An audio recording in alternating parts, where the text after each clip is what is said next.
한 국가의 존재는 얼핏 보면 당연해 보이지만 결코 당연하지 않습니다. 역사를 보면 쉽게 알 수 있습니다. 대한민국은 생겨난 지 80년도 안 됐고 독일 같은 강대국도 엄밀히 말하면 30년 정도밖에 되지 않았습니다. 그 전까지 독일은 동서로 분리되어 있었으니까요. 코소보처럼 현재 존재한다고 봐야 할지 존재하지 않는다고 봐야 할지 애매한 나라도 있습니다. 코소보는 2008년 세르비아로부터 독립했지만 여전히 많은 나라들이 독립국으로 인정하지 않고 있어 UN 가입도 못하고 나라 대접도 잘 못 받고 있거든요. 이처럼 국가는 생각보다 자주 뒤바뀝니다. 일부 사람들은 가까운 미래에 캘리포니아나 텍사스가 미국으로부터 독립할 거라는 예측을 하기도 합니다. 물론 지금 단계에서는 망상처럼 들리지만요. 과연 30년 후에 대한민국이 존재할까요? 글쎄요, 결코 확실하지 않습니다. 만약 대한민국이라는 나라 자체가 통째로 뒤흔들리는 상황이 되면 그때 우리가 평상시 그토록 목매는 부동산이나 직장, 대학 간판 같은 게 얼마나 의미가 있게 될까요? 어쩌면 그런 혼란의 시기는 생각보다 가까운 걸지도 모릅니다. 지금 우리가 알고 있는 전형적인 국가의 모습, 즉 자유와 권리를 가진 시민들로 구성되어 있는 민주적인 국가의 모습은 사실 인류 역사의 전체로 보면 극히 최근에 등장했습니다.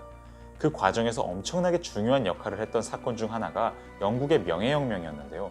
아마 중학교 세계사 시간에 왕정복고, 명예혁명, 권리장전 같은 것들을 달달 외웠던 적이 있으실 겁니다. 저도 어렸을 때는 그저 이름과 내용만 달달 외웠었는데 나중에 보니 엄청나게 흥미로운 주제더라고요. 명예혁명은 세계사는 물론 철학적 맥락에서도 매우 중대한 사건이었습니다. 그때를 중요한 계기로 삼아 국가란 도대체 무엇이며 국가는 어떤 방식으로 존재해야 하는지에 대한 현대적인 관념이 폭발적으로 발전하기 시작했거든요. 지금 시대 국가의 역할에 대해 좋은 통찰을 얻기 위해 이 사건을 둘러싼 역사적, 철학적 맥락을 살펴보는 건 아주 큰 도움이 됩니다.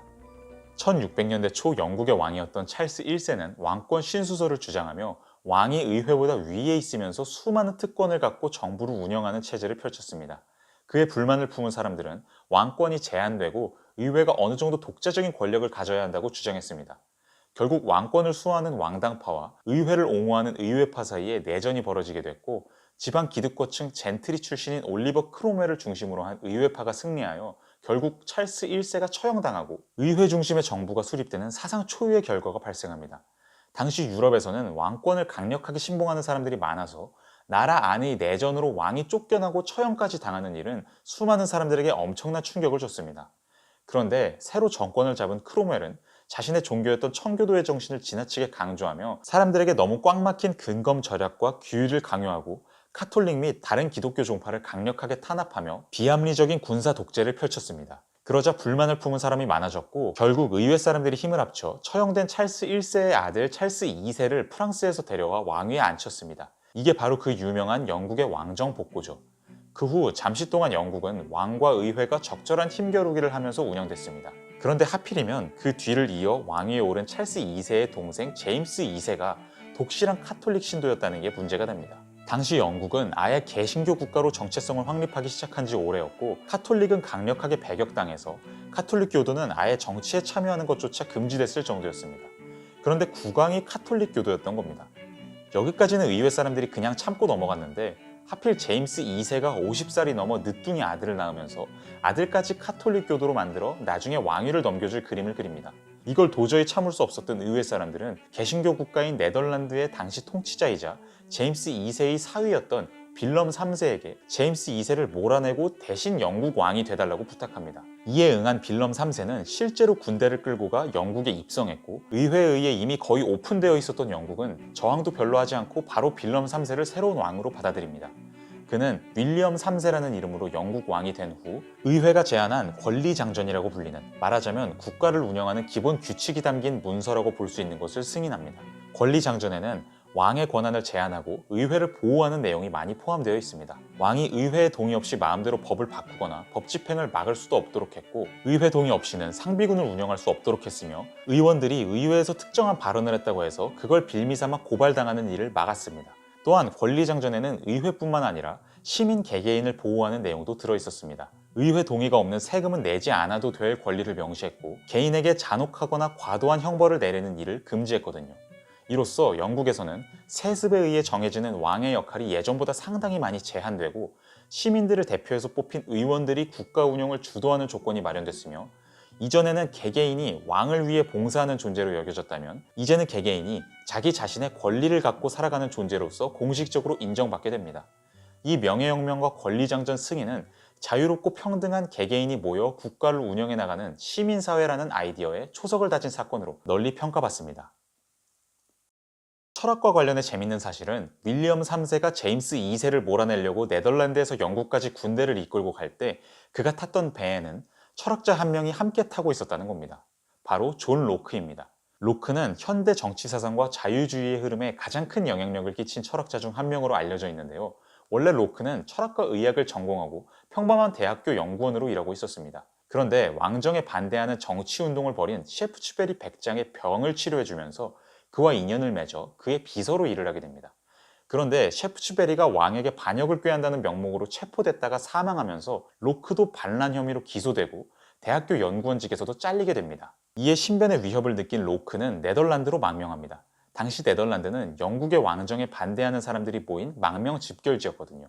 물론 중산층 출신의 검소한 학자였던 로크가 당시 반역을 꾀하는 데 엄청나게 주도적인 역할을 하지는 않았을 겁니다. 하지만 분명 로크는 네덜란드에서 영국 정치인들에게 이론적 배경과 논리적 정당성을 제공하는 역할을 했을 것으로 추측됩니다. 나중에 명예혁명의 일원으로서 왕실 전복을 성공시키며 영국으로 금이 환영한 로크는 권리장전을 이론적으로 뒷받침하기 위해 통치론이라는 책을 쓴 것으로 알려져 있는데 지금 일부 학자들은 사실 로크가 이 책을 권리장전이 나오기 이전에 이미 썼다고 추측하고 있습니다. 즉 권리장전의 아이디어가 싹 트던 시기부터 이미 로크는 왕권을 축소하고 의회와 개인의 권리를 보장해야 한다는 아이디어를 갖고 있었다는 거죠. 그리고 그의 이론적 주장이 어쩌면 당시 정치인들이 혁명을 일으키는데 윤활유 역할을 했을지도 모릅니다. 정치 사상을 주창하기에 앞서 로크는 먼저 인간이 어떤 존재인지를 규정합니다. 정치는 결국 사람들이 모여서 의사결정을 하고 갈등을 해결하는 과정인데 정치의 방향성을 제시하려면 사람이 뭔지를 이해해야 할 테니까요. 로크는 인간이 자연법을 이해해야 할 이성을 가진 존재라고 주장합니다. 자연법은 쉽게 말하면 자연 상태에서 인간이 자연스럽게 이렇게 행동하는 게 옳은 거구나 라고 깨닫게 되는 법을 뜻합니다. 로크가 생각하는 자연법의 대표적인 내용은 자연적인 상태에서 모든 인간은 평등하고 자유롭고 독립적이라는 겁니다. 이런 내용이 자연법에 해당한다는 건 충분한 이성을 발휘할 수 있을 때까지 양육을 받은 사람이면 누구나 이게 옳다고 동의하게 된다는 겁니다. 물론 인간은 처음부터 평등하지도 자유롭지도 독립적이지도 않다고 생각하는 사람들도 있겠죠. 그런데 로크가 생각하기에 그런 사람들은 이성을 제대로 발휘하는 게 아닙니다. 로크가 뭔데 그렇게 자기 기준을 정해놓고 그것대로 생각하지 않는 남들을 깎아내리냐라고 묻는다면 딱히 할 말은 없습니다. 개인의 평등, 자유, 독립 등이 왜 자연스럽게 이성을 통해 누구나 깨닫는 인간 삶의 조건인지 더 깊은 설명을 제시할 수는 없으니까요. 여기서부터는 믿음의 문제입니다. 모든 철학에서는 결국에는 믿음의 문턱을 맞닥뜨리게 됩니다. 정말로 이런 내용이 자연법에 해당한다고 받아들일 것인지 아니면 그걸 거부하고 인간에게는 평등과 자유와 독립 같은 건 없다고 생각할 것인지는 열려있는 문제입니다. 만약 로크의 주장을 받아들이기로 주장하면 로크의 나머지 사상이 더 와닿을 테고 그렇지 않으면 로크의 사상에 반대할 지점이 많이 보일 겁니다. 하지만 반대한다고 해서 아예 이 사람의 주장을 무시하기보다는 이 사람이 자연법이라는 전제 조건 위에 어떤 사상적 체계를 쌓아 올리는지 한번 살펴본다면 좀 더 종합적인 이해와 평가가 가능할 겁니다. 인간의 정치적인 삶의 핵심은 권리에 있습니다. 내가 어떤 권리를 누리고 싶은데 다른 사람이 그걸 침해하면 갈등이 생깁니다. 결국 여러 명이 함께 살아가는 인간 사회는 서로의 권리를 어떻게 조율하고 보장해 나가느냐의 문제가 핵심을 이룹니다. 로크가 생각하기에 인간의 가장 기초적인 권리는 자기 몸에 대한 권리입니다. 자연 상태에서 몸은 나에게 속하며 나는 내 몸을 내가 원하는 대로 움직일 권리가 있습니다. 인간이 가진 이성적 능력의 핵심은 나와 다른 사람들이 비슷한 존재라는 걸 잘 이해하는 겁니다. 내가 하고 싶은 건 남도 하고 싶고 내가 필요로 하는 건 남도 필요로 한다는 걸 분별력 있는 사람이라면 누구나 잘 이해합니다. 그래서 내 몸이 나에게 속한다고 생각한다면 다른 사람의 몸 역시 그 사람 스스로에게 속한다고 인정할 수밖에 없습니다. 내가 내 몸의 자유를 다른 사람에게 뺏기기 싫으면 그 사람도 자신의 몸의 자유를 뺏기기 싫어할 겁니다. 이렇게 해서 자연 상태에서는 이성을 갖춘 인간이라면 누구나 기본적으로 서로의 자유와 권리를 보장하고 지나친 불평등의 상태를 경계하려는 경향을 갖게 됩니다. 그런데 자연 상태에서 모든 일이 좋게만 흘러가지는 않겠죠. 결국에는 다른 사람보다 많은 걸 가지려 하고 남의 권리를 침해하는 사람이 생길 겁니다. 그러면 갈등이 일어나고 서로의 재산을 파괴하거나 생명을 빼앗거나 자유를 빼앗아 노예로 만들어버리는 경우도 생기겠죠. 특히 화폐의 존재가 사람들 사이의 갈등을 부추깁니다. 로크의 생각에 본래 화폐가 없는 자연 상태에서는 재산을 축적할 수단이 거의 없기 때문에 굳이 남의 것을 빼앗아 내 것을 엄청나게 부풀리려고 하는 사람이 별로 없었습니다. 자연의 생산물은 시간이 지나면 금방 썩어버려서 아무리 많이 쌓아놔도 소용이 없거든요. 이성적 능력을 갖춘 인간이라면 나와 내 가족을 위한 생산물 이상으로 많은 것을 갖고자 욕심낼 동기가 거의 없을 겁니다. 그런데 조개 껍질이나 귀금속처럼 오래 지나도 가치를 지닌 채로 남아있는 물건들이 생겨나면서 인간의 삶은 완전히 뒤바뀝니다. 한번 재산을 쌓아놓으면 평생 편하게 살 수 있으니 사람들은 욕심을 내기 시작하죠. 남의 것을 탐하고 남의 권리와 자유를 빼앗는 일도 늘어납니다. 로크는 그런 폭력적인 상황 속에서 사람들은 갈등을 효과적으로 해결해 줄 수 있는 중재자의 필요성을 절감하게 됐을 거라고 주장합니다.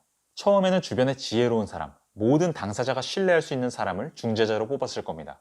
그러다가 이내 한 명의 중재자로는 문제가 많으며 여러 명으로 구성된 중재 그룹이 필요하다는 생각에 이르게 됐겠죠.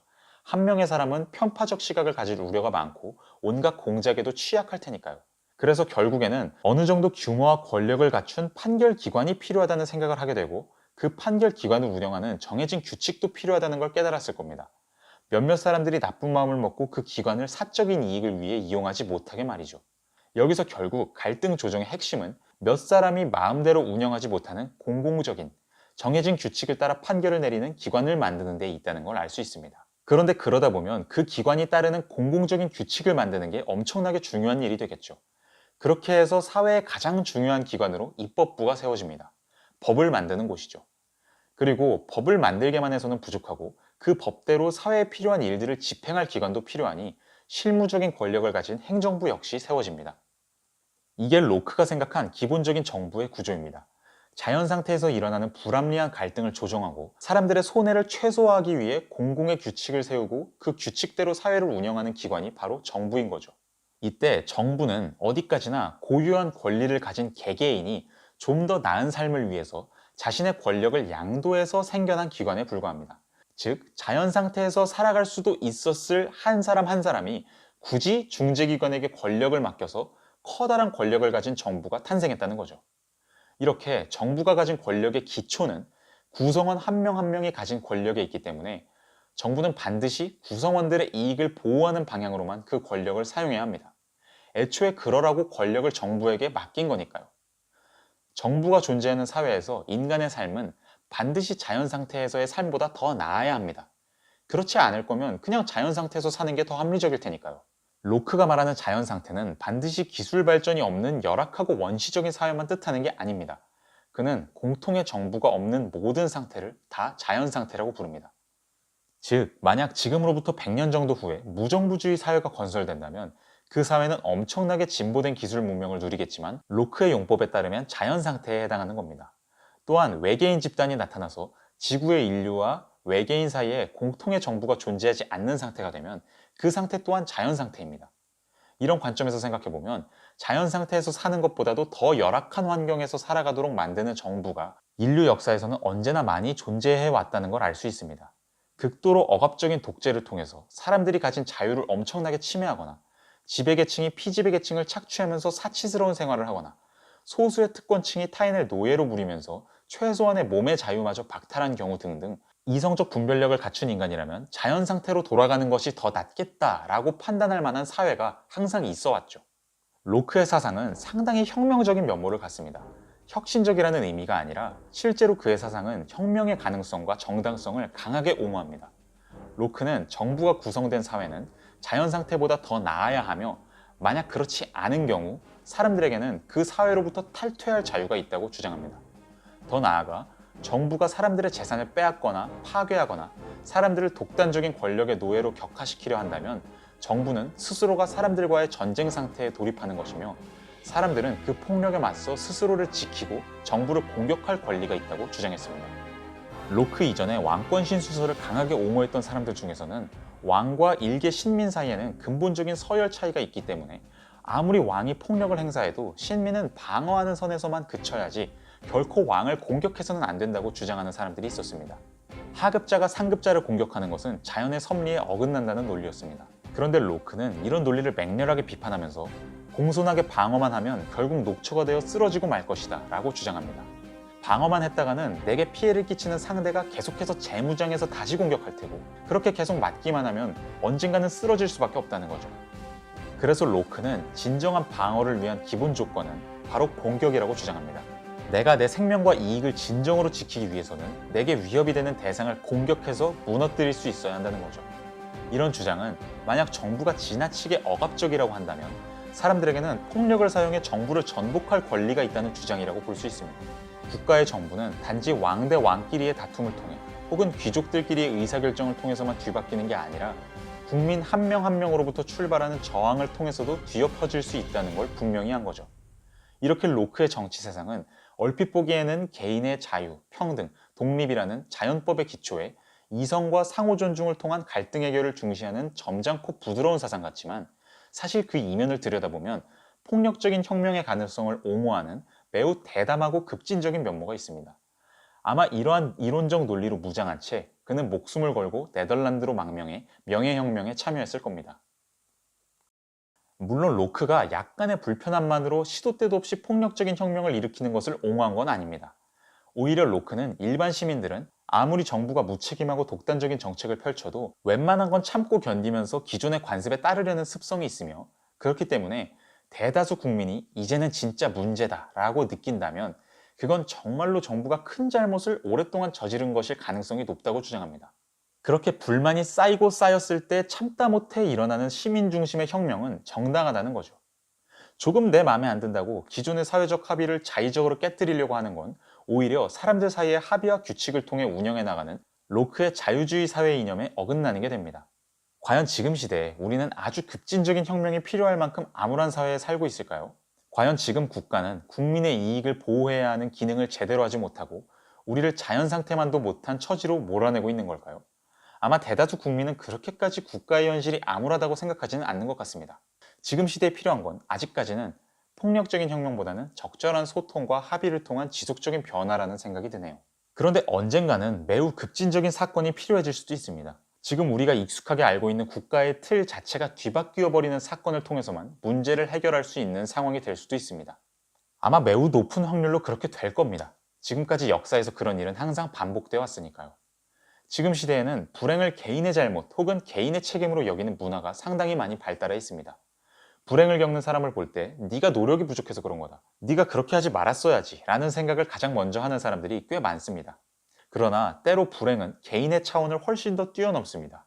사회에 제약이 없었다면 더 잘 살아갔을 사람이 사회적 조건 때문에 오히려 더 큰 불행의 구렁텅이로 빠질 때도 있습니다. 그리고 사회가 부패하고 자정 능력을 상실할수록 그런 일은 더 자주, 더 심하게 발생합니다. 그 구렁텅이가 커지다 보면 결국에는 네가 노력이 부족해서 그런 거다 라고 말하던 사람의 목에도 사회의 칼이 들어와 무참하게 삶이 찢기는 순간이 올 겁니다. 그때가 되면 대다수가 깨달을 겁니다. 정말로 뭔가가 잘못되고 있구나. 그러면 혁명이 일어날지도 모르죠. 우리는 그 지점으로부터 생각보다 그리 멀리 떨어져 있지 않을 수도 있습니다. 로크의 계약론은 지나친 단순한 측면이 분명히 있습니다. 사람들 사이에 합리적인 합의를 통해서 국가를 만들었다? 현실에서 사람들은 비합리적인 판단을 내릴 때도 많고, 힘을 많이 가진 사람이 자신의 이익을 위해서 약한 사람들을 복속시키고 국가를 만드는 게 더 자연스러운 국가 형성의 과정처럼 보입니다. 하지만 국가가 어떻게 생겨났든 그게 반드시 중요한 건 아닙니다. 중요한 건 국가의 구성원들이 자신에게 어떤 권리가 있다고 여기며 그 권리를 지키기 위해 어디까지 행동할 수 있다고 판단하는지입니다. 만약 충분히 많은 사람들이 국가를 뒤바꾸기 위해 결단을 내려야 한다고 판단한다면 실제로 혁명의 사건은 발생할 겁니다. 그때가 되면 국가의 기원에 대한 학설 같은 건 크게 중요하지 않아집니다. 그 혁명이 곧 새로운 국가와 새로운 기준의 시작일 테니까요.